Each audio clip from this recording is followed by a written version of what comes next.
one way to look at the issue of building a competitive advantage is also to look at what your company is doing, analyze it, dissect it, and then come up with an idea on a plan or of exact plan of how to build a competitive advantage of your choice. So as I mentioned, there are two basic competitive advantages. There's a differentiation and there's a cost leadership, right?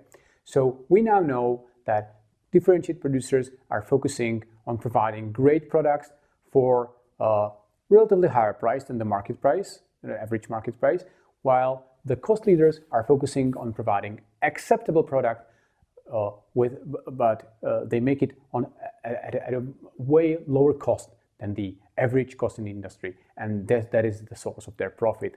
Therefore, that is the source of their competitive advantage, right? But the question now is, how will you do that? How will you create a better product than the competition? How will you create a product that is same as the competition, but you make it cheaper, right? The question was bothering Michael Porter together with many other questions. His way to look at it is that you need to start with analysis of value chain. Now, what is a value chain? Value chain is basically the dissection of a company. It's a conceptualization of what a company really is. It is a organization that is creating a product by absorbing raw materials, turning them into a product, and then shipping the product out to the customer. That is a value chain, right? Now, Porter looks at the value chain and says there's two kinds of activities that each company is doing. It's a primary activities and secondary activities. Now, the primary activities are those that are directly involved, directly concerning the product in question, right? So it's inbound logistics, operation, outbound logistics, sales, and services. Now, you can look up the value chain picture on Google or Baidu, which will be much nicer than what I achieved here by drawing it on the whiteboard, but it's still the same thing, right? So you can clearly see some sort of process where the process starts with raw material and ends up with the customer having your product in his home, or your service. The company, however, is not just made of primary activities. Activities of company are made of also secondary activities. The secondary activities are not directly involving the transferring product from raw material to something, but are there to support the primary activities. Now, these secondary activities are firm structure, HR management, technology, and procurement. Now, why do we need to do that? Why do we need to analyze the company's value chain? Because we want to find out where is the best way and how is the best way to differentiate or to save cost. So let's now look at two different strategies. Like, let's say you decided to be a differentiated leader, differentiated company, right? So you want to make a special product for customers that are willing to pay extra. You first look at your primary activities and say, okay, so for inbound logistics, that is concerned with bringing the material in. You want to make sure that you will work only with the highest quality material, right? You will always make sure that you're in case that this is a service, maybe like IT service, you want to make sure you're only working with the highest quality data, right? You want to make sure that as a part of the arrival of the material, nothing gets damaged, or you need to be very careful because that might affect negatively quality of your product. So it's inbound logistics. When it comes to operation, you want to make sure that you're working with the best people in the industry, the best workers. You're hiring the best workers. You train them well. You don't hesitate spending time training them. You also want to make sure you're working with the best quality machines. You want to make sure that if it's necessary, you will include the hand making parts in the production, right? If the hands need to touch the product, although it's expensive, okay, well, you can accept that because you want to have the best product, not necessarily the lowest cost. So that's your operation. And obviously, throughout the whole operation process, you need to make sure that the quality is always at its best, right? So there will be different steps of quality control in each step in the operation. The outbound logistics is the same. When you're sending out your final product, you want to make sure it doesn't get damaged. You want to make sure that as a part of outbound logistics, there is a rigorous quality control, so only the best of the best products will pass, right? No matter what's the cost of needing to reworking products that are faulty, you will accept that. Then sales will be done in a very nice way. I mean, you will work with trained salespeople, nice, pleasant salespeople, well-dressed salespeople. The facilities where you are going to be selling your products need to be well-designed, well-equipped, modern by any standards. You will try to signal value immediately after the customers will get in touch with your sales, or will come to your premises, right?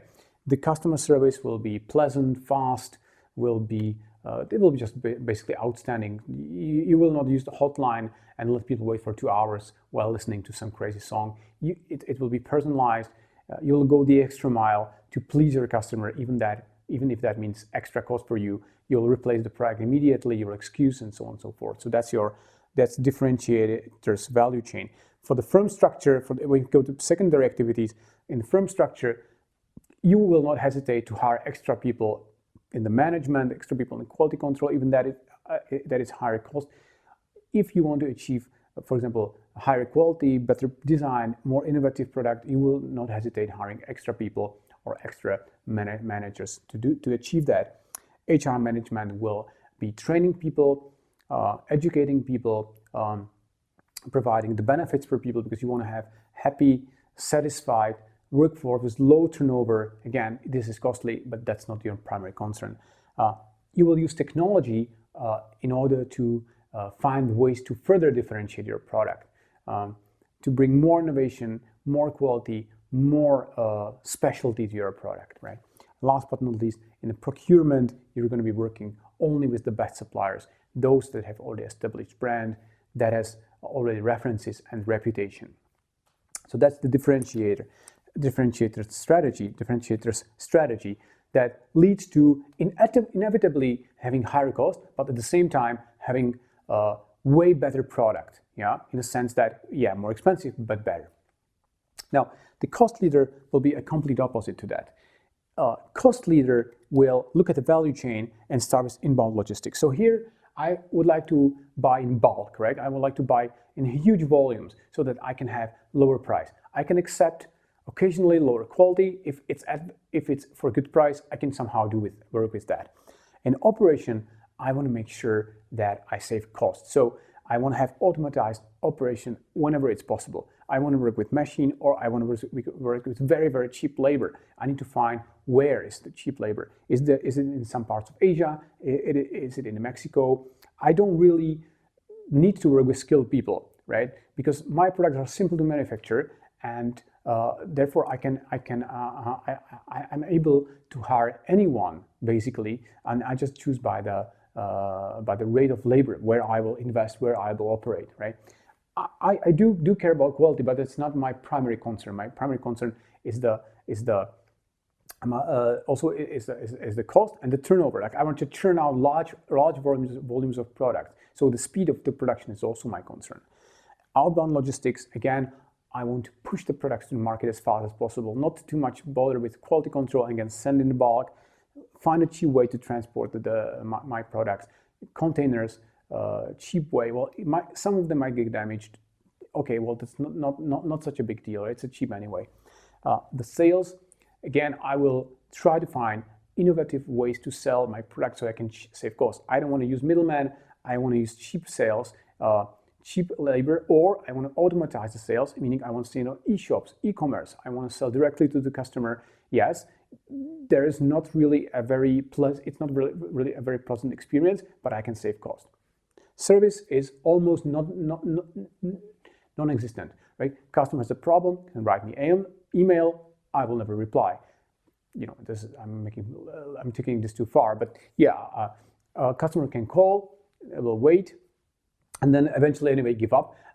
I don't really care so much, right? He knows what he's buying. He knows it's a cheap thing. So yeah, he might try, but he also accepts that somewhere in his mind that, okay, well, I bought a cheap thing, so what do I expect, right? So this service, you will try to save costs on the customer service. When it comes to the secondary activities, the firm structure, every manager needs to manage as many people as possible. I want to focus on having as little managers as possible, because managers are expensive. I want to have a very flat structure, one manager managing a vast amount of people.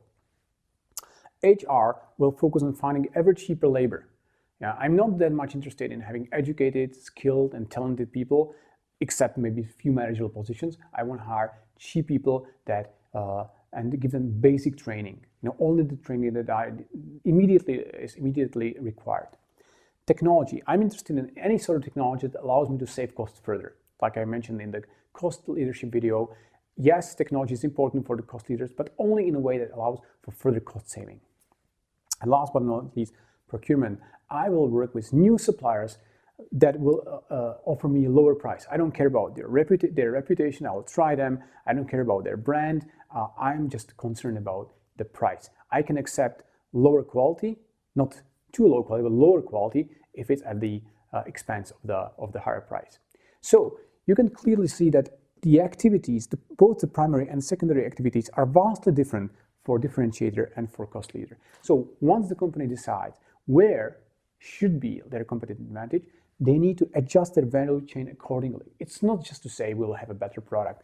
Each of the steps of the value chain and each of the parts of the value chain needs to be different, whether you are a differentiator or whether you are cost leader.